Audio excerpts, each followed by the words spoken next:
Welcome to Rebel Chaser. My name is Gail, and I've got a video for you from Thurston County, although I don't know this judge's name. I think he's a pro tem or a fill-in judge, because other judges either had a conflict or something, but so I think he's a fill-in. I just don't know his name, but I'll let you guys watch.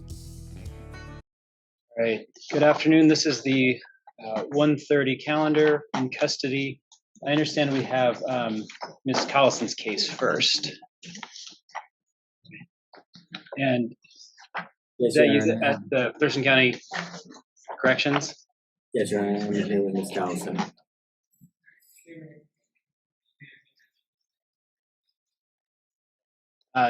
Thank you, counsel. We're here first on a conditions review motion by the city. Who's ever wants to take that? Thank you, Your Honor. Isaac Fortunato on behalf of the city. I guess I would like to start out by asking, and I wasn't sure after hearing from counsel if they still intend to proceed on the 1077. That's going to kind of inform how I intend to proceed on this proceeding. Okay. And I guess I would defer to Mr. Pesdirk on that. I know that there was not a 1077 entered yesterday. I have a preliminary appearance up in Superior Court. Okay. All right. Thank you. Mr. Pesdirk? Your Honor, yes, we are still requesting the 1077, and we'll be able to provide an updated order to the court shortly. My office is working on that. Okay, so you've had the chance to speak with Ms. Callison and feel there's competency concerns? Yes, there are still active mental health concerns. Okay, all right, very good. Thank you, Mr. Pesdirk. So with that in mind. And Your Honor, in that case, the request of the state is going to be for an inpatient or an in-custody competency evaluation. The basis of this request is, Your Honor, I provided counsel and the court, and I believe those are in the court's file for this case. And I had spoke with the clerk, and I believe she had indicated that you may have reviewed those.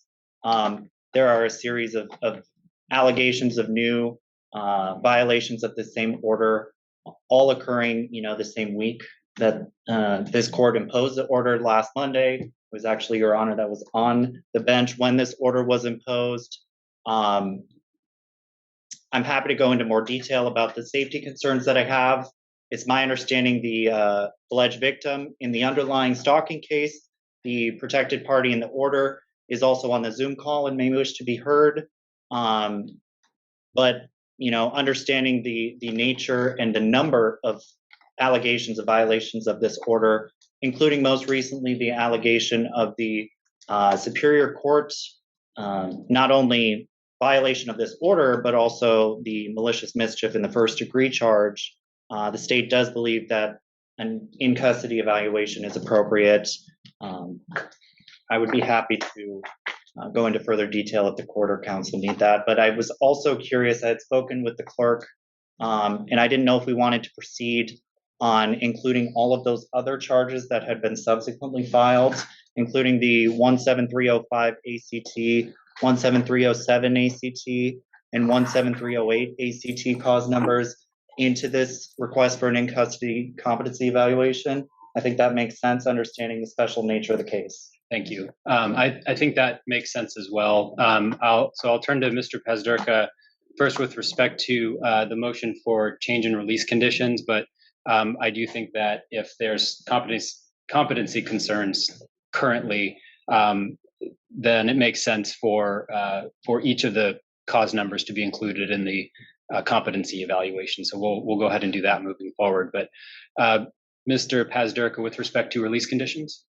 Your Honor, and I guess I may have missed it in the Mr. Fortunato's comments. My understanding that Ms. Callison is now being held on bail in the Superior Court cases. Our request at this time is to maintain her release. If the court does feel that bail is necessary, we would ask it to be nominal. Further, and I guess this is where I'm not clear about the comments. Obviously, if she is still in custody, it will be a request for it to be in the evaluation to be in custody. I don't know that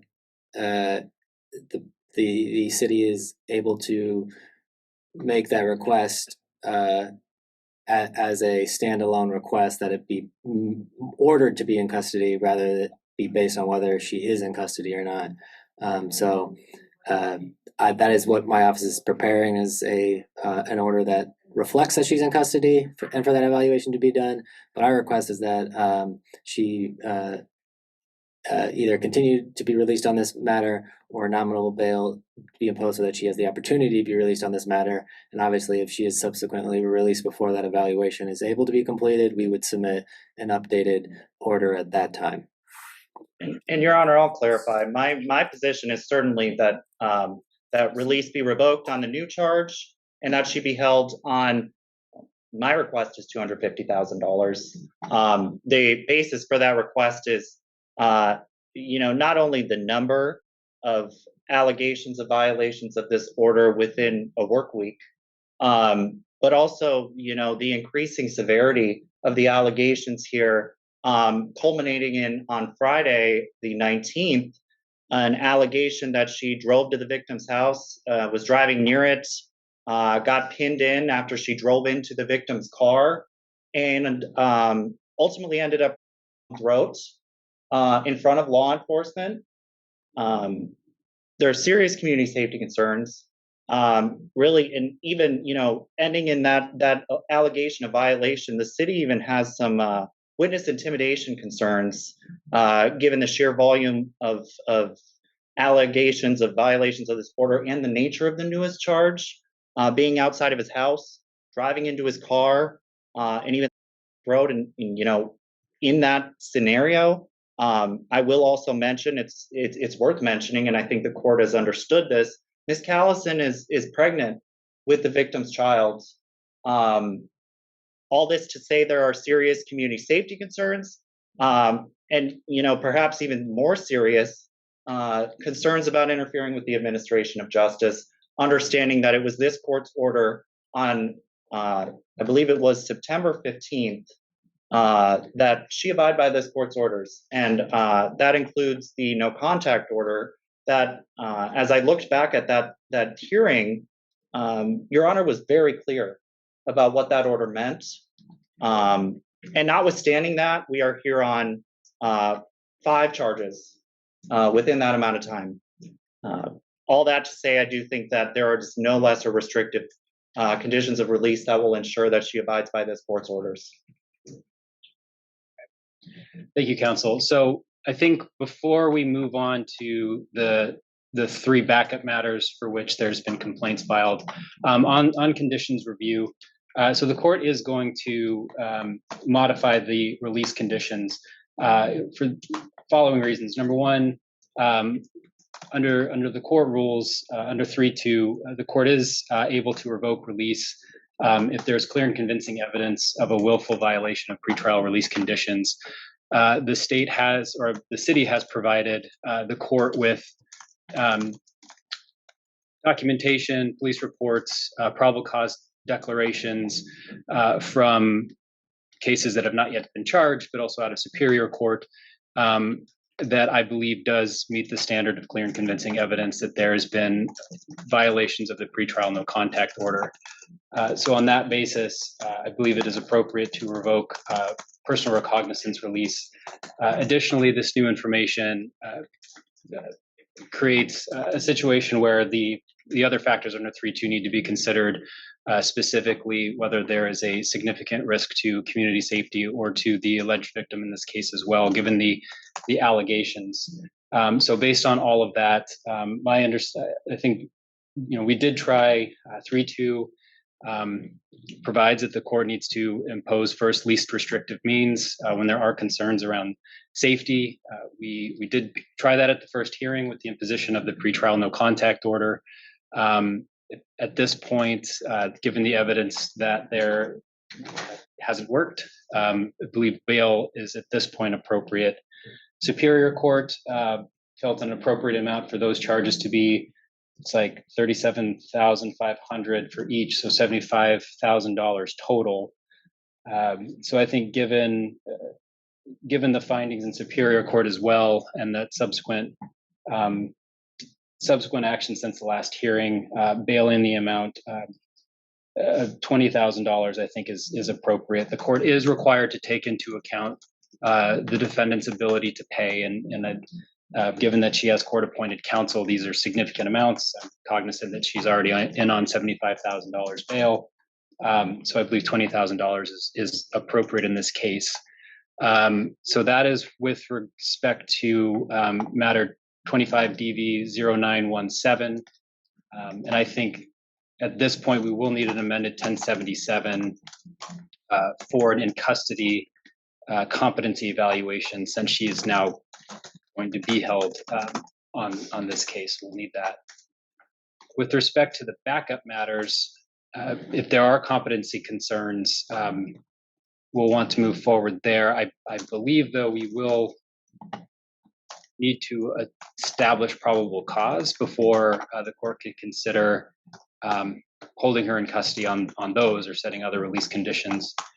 So, counsel for the city, are you prepared to establish probable cause? I'm happy to. I did provide counsel with copies of all of the incidents, and I'm happy to establish them. I don't know if counsel's had the chance to review them, or if they would stipulate. If not, I'm happy to establish. I have not had the chance to review them. I'm not sure which person in our office he provided those to. I have not seen them. Okay. Do you swear or affirm that the testimony you're about to provide the court is the truth and nothing but the truth? I do, Your Honor. I will start with the case from September 17th, 2025.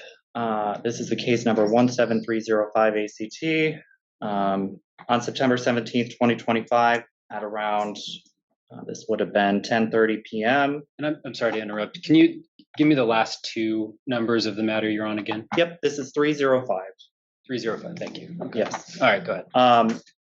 On September 17th, 2025, at around 10:30 p.m., Tumwater Police Department was dispatched to a residential address on Honeysuckle Lane in Tumwater, Washington. The reporting party, a Mr. Robert Cantrell, reported that he'd received a number of phone calls from an unfamiliar number, which was at Providence St. Peter's Hotel.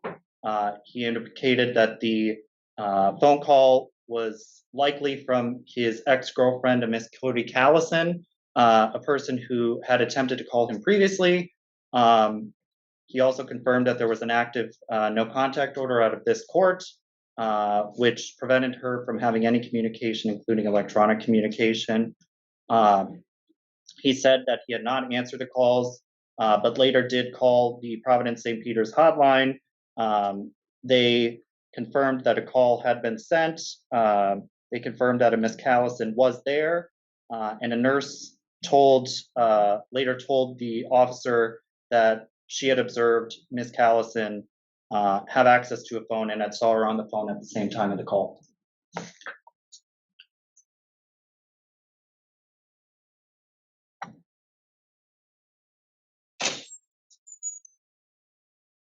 Sorry, the last, let's see, I'm looking at the reporting officer narrative for, let me just make sure I'm on the right one, 305,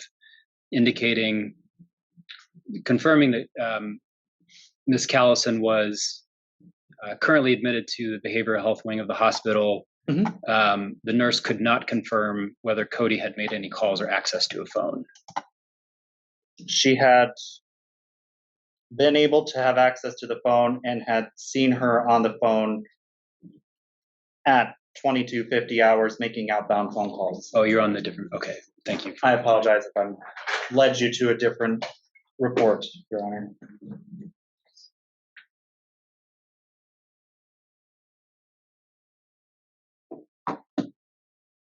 Thank you, let me just read that.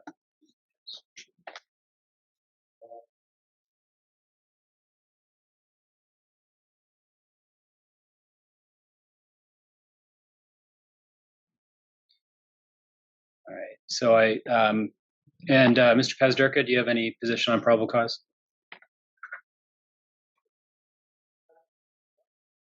No, Your Honor.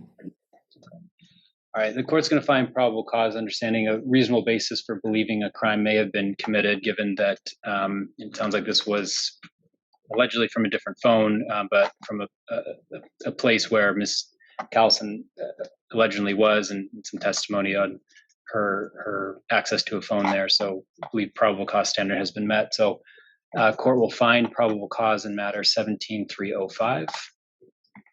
And go ahead with your next one. On September 18th, 2025, and around 21:51. So that would be which case is this one? Oh, forgive me. This is the September 18th case. So this would be the case number ending in 307, Your Honor. Thank you. At approximately 8:51 p.m., Tumwater units were dispatched to a protection order violation at the same Honeysuckle Lane address in Tumwater. The reporting party was also a Mr. Robert Cantrell, who'd indicated that his ex-girlfriend, Miss Cody Callison, had called him in violation of a protection order. That would be, again, the protection order out of this court, which, among other things, prohibited her from having any electronic communication with him. At one point, Mr. Cantrell had received a phone call. He did pick up one of the phone calls. He stated he identified it as Cody by recognizing her voice. This was a phone call that was received at about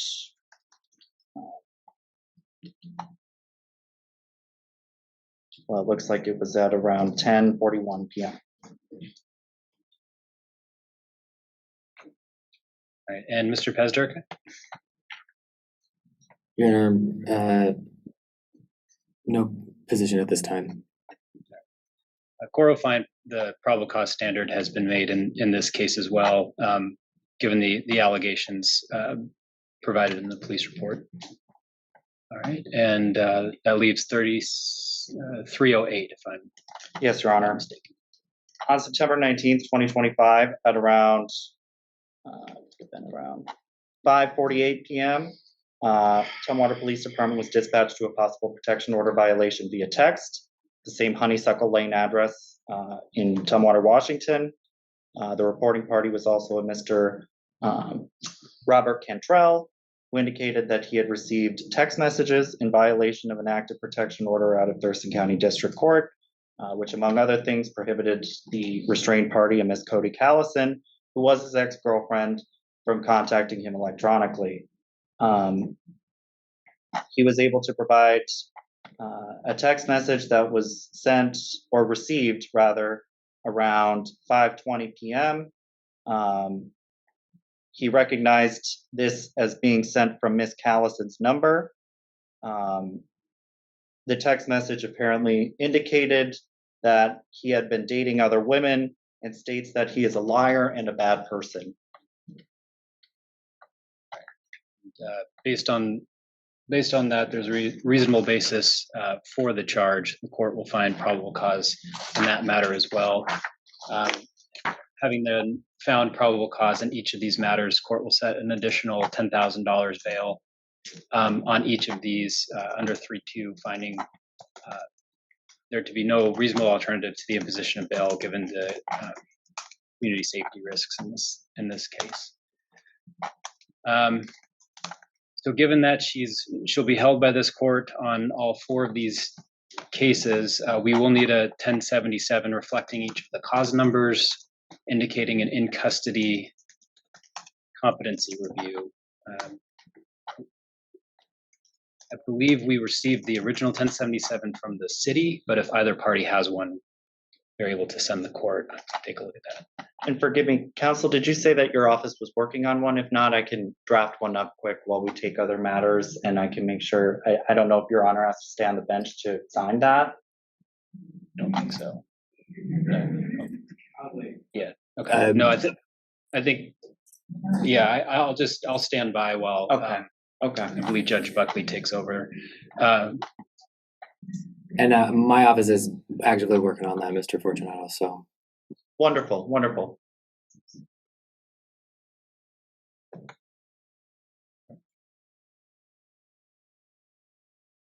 Oh, great. Okay.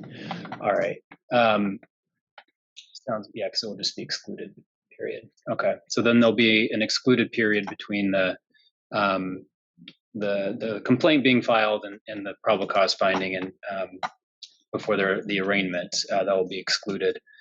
So let's, while you're working on that, maybe we'll get it by the time we've set the next hearing, but if not, I'll stick around until that's available.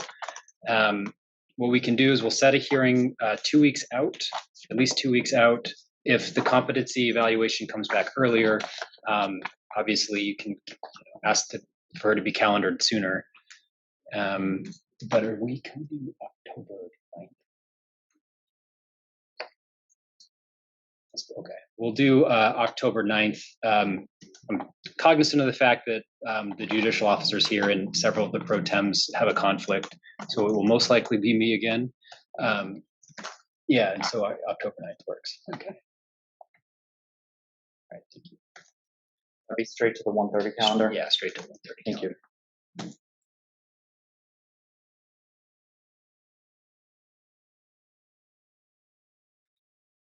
Yeah, okay. All right, yeah, that's true. All right, so I'm going to do the J and S's for the cause numbers again. This might, since there's 4 now, if yeah, the 1077 comes in, I'll take a look at that now. And I am about to email that to the clerk.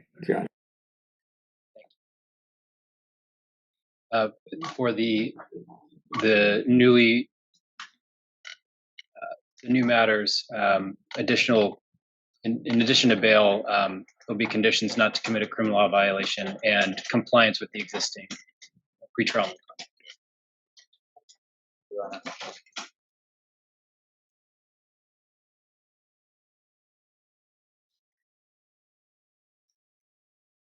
Thank you. And it sounds like we do have the 1077, so thanks for getting that arranged.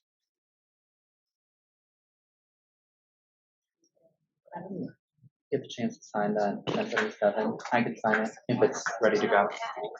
Thank you.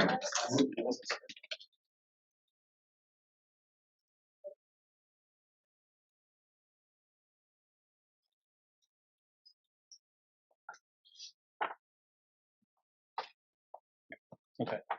All right. So court's amending the order of competency evaluation 1077. Next hearing dates being changed from October 29th at 9 to October 9th at 1:30 to reflect a new evaluation at the Thurston County Corrections Facility. All right.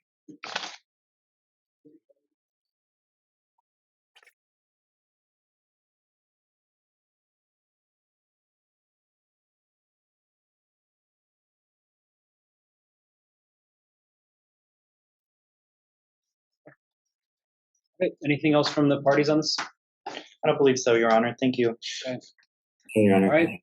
Thank you. We'll see you October 9th. That was the Well, I think pregnancy can make you a little nutty. That could be what's going on. I don't know, but I looked her up on the Washington Court's website, and she's got 28 records. So, and most of them are in 2025. They go back to 2012. There's a couple, I think there's one in 2012, and then there's a couple in 2015, and I think one in 2018, and then one in 2019, and then most of them are 2025. So it sounds like she may be kind of going off the deep end, and hopefully with the eval she could get some proper care that will help settle her own brain down, you know, so she's not doing these kinds of things. Because I mean, she could easily hurt herself, which she obviously tried to do, but she could easily hurt others. And the bad thing is, this guy has to deal with her for the next 18 years. You know? It's not just a one and done and I'm out of her life. He's gonna get to deal with her for the next 18 years. So hopefully she'll get some help.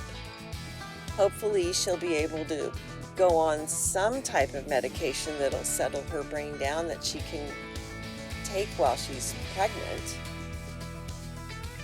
and hopefully that'll work out for the better.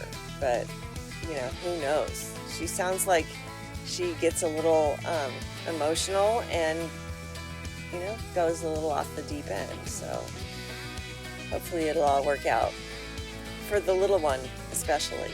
So thank you guys so much for watching. This is a little different for my channel, but I thought it was interesting. I saw it last week and I thought it was interesting and thought you guys might be interested in seeing it. So that's the reason I did it. But thank you guys so much for watching, and I'll see you another time.